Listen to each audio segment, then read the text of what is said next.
السلام عليكم ورحمة الله تعالى وبركاته. أخواتي الكريمات، مرحبا بكم معايا في وصفة جديدة من وصفات إلياس. تنتمنى أول شيء تكونوا على خير وبخير وبصحة جيدة، نتوما والعائلات ديالكم والأصدقاء ديالكم، يا ربي آمين.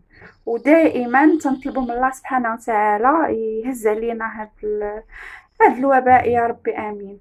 هذا هو الدعاء اللي تنطلبو دائما مع نفوسنا ومع جميع المسلمين فين ما كانوا. اليوم غادي نصايبو الدوارة او تقلية. عندي هنايا كيلو ديال الدوارة، انا ما عرفتش شنو تيقولوا ليها في البلدان الاخرى ما عرفتش، حنا في المغرب تنقولوا ليها الدوارة ولا بتقلية، يعني الاماء ديال الخروف اولا ديال البقر. انا عندي هنايا الدواره ديال البقر. عندي هنايا جوج بصلات صغار. هادو جوج بصلات، هادي بصله غير تقسمات، جوج بصلات صغار متوسطين. الا عندكم بصله كبيره تقدروا ديروا بصله واحده كبيره. عندي هنايا القزبر والمعدنوس، عندي مكونجلي، وعندي ورقه سيدنا موسى حتى هي ما عرفتش شنو تيقولوا ليها في الدول الشقيقه، ما عرفتش الدول العربيه ما عرفتش شنو سميتها، ما قلبتش عليها باش نعرفها. وعندي طماطم مصبره، عندي معلقه كبيره، وعندي جوج ريوس ديال الثومه حكيتهم محكوكين، وعندي الزيتون والحامض مسير. وعندي بالنسبة للتوابل عندي سكينجبير أو الزنجبيل، وعندي فلفل أحمر والكركم، خرقوم كيف ما تنقولوا له حنا. وعندنا هنايا الابزار انا دايره غير نص معلقه صغيره، يمكن ما كاملاش، نتوما على حسب الذوق. كاين اللي تيبغي الحار، كاين اللي لا. وتي الا كنتو تبغيو الحار تقدروا ديروا يا اما شويه ديال السودانيه يا اما شويه ديال الهريسه. انايا اكتفيت غير بشويه ديال الابزار. وبطبيعه الحال غادي نحتاجوا الملح والزيت. ندوزو لطريقه التحضير. يعني ناخذ الدواره ديالي، غادي نوضعها في، انا نصايب في الطنجره ديال طنجره الضغط. بالنسبه للدواره غسلتها مزيان، يعني غسلتها، خويت عليها درت الماء سخن مزيان طاب وخويتو عليها، يعني تنغسلها مزيان ونقيتها بالموس، نقيتها مزيان. ومن بعد ما غسلتها بالماء سخون، يعني غسلتها تقريبا 2 ولا 3 المرات بالماء سخون.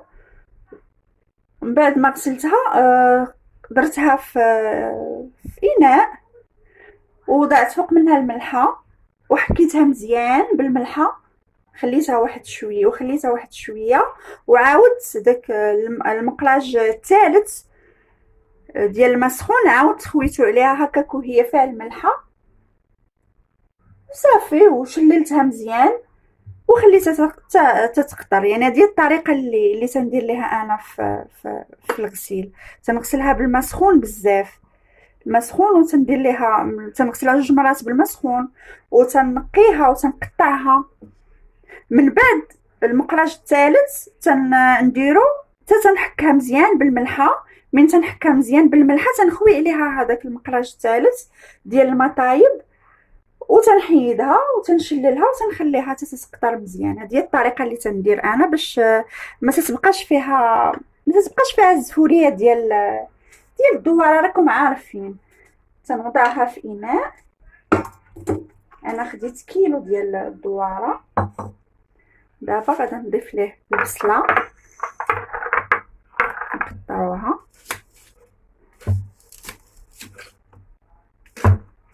انا ماسحه مزيان سطح العمل، نشلضوها.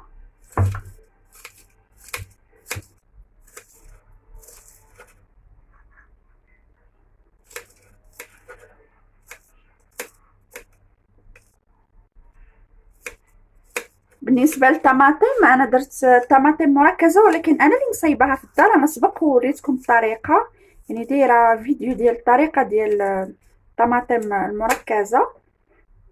بغيتو ديروا مطيشه تحكوها ماشي مشكل.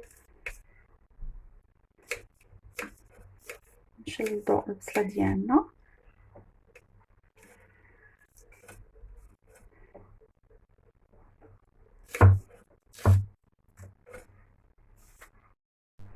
البصله ديالنا شلطتها كما كتشوفوا. غادا نديرها في طنجره ديال الضغط.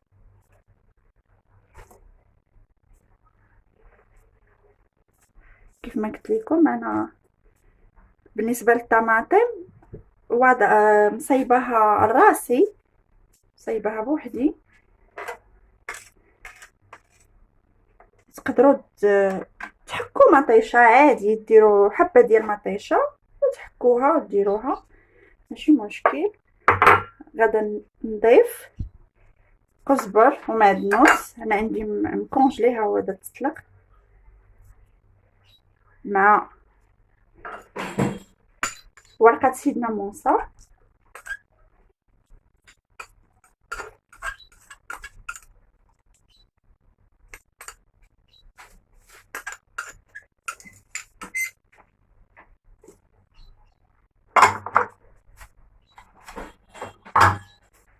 صافي، وغادا نضيف دابا التوابل. اول حاجه نضيف الطماطم، هي جوج دروس ديال الثومه هكاهم.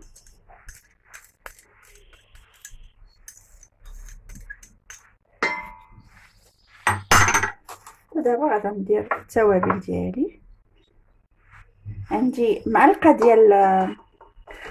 ديال الفلفل الاحمر، وعندي معلقه ديال زنجبيل اولا سكنجبير، بالاضافه المعلقه ديال الكركم. وبالنسبه للابزار انا دايره غير تقريبا نص ما كاملش ديال الابزار، معلقه صغيره، نص معلقه صغيره ما كاملاش. تقدروا ديروا شويه سودانيه اللي تيبغي الحار، اولا معلقه ديال الهريسه. انا ما تنديرش الحار، يعني انا مشيت حتى درت الحار نعول داك النهار الدراري ما غاديش لا يتغداو ولا يتعشاو. الا درت لهم الحار في العشاء الغدا ما غاديش يتغداو والا درتو في العشاء راه ما غاديش يتعشاو. غادا نضيف القليل من الزيت حيت هي فيها ليدام، فيها الشحمه، يعني من الاحسن ما ديروش الزيت بزاف. يعني انا كتفيت بربع كاس ديال الزيت، يعني ما درتش بزاف ديال الزيت. وغادا نضيف ليها الزيتون،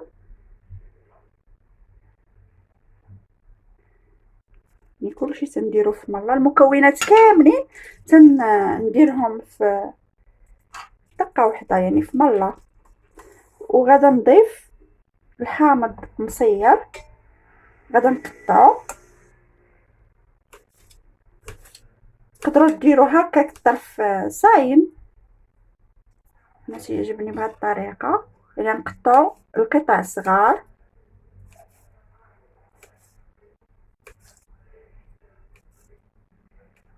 بهذا الشكل.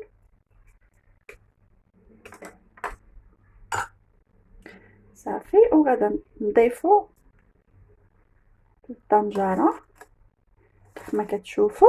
دابا غادا ندير شويه ديال الماء،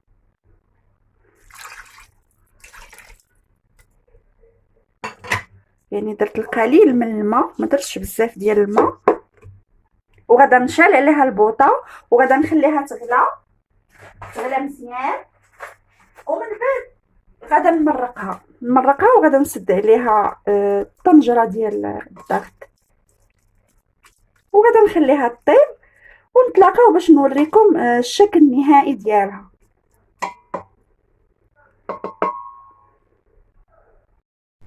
اذا الوصفه ديال اليوم هي هذه كيف ما كتشوفوا تجي على هذا الشكل. الدواره ديالنا من بعد ما طابت المريقه ديالها تجي خاسره وريحتها زوينه، يعني ريحتها زوينه بزاف. كيف ما قلت لكم الا بغيتو تجيكم مزيانه من الاحسن تغسلوها مزيان. يعني هي السر باش تجي مزيانه خصها تغسل مزيان. انا تنغسلها كيف ما قلت لكم على ثلاثه ديال الطرق، ثلاثه د المراحل.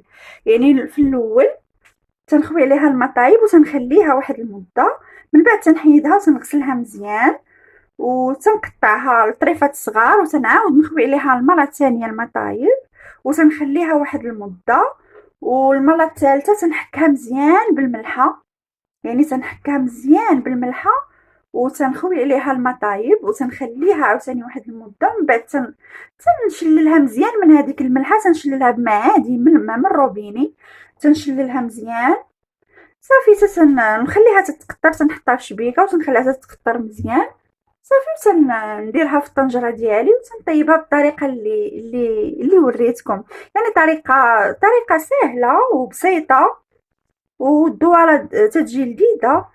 غير الا عندكم شويه ديال القزبر حبوب تقدروا تضيفوه مع التوابل، ولا ما كانش ماشي مشكل تقدروا تكتفيو غير بالتوابل اللي قلت لكم حتى هي تجي مزيانه. اذا الدواره ديالي ها هي وجدات كيف ما كتشوفوا الدواره وجدات.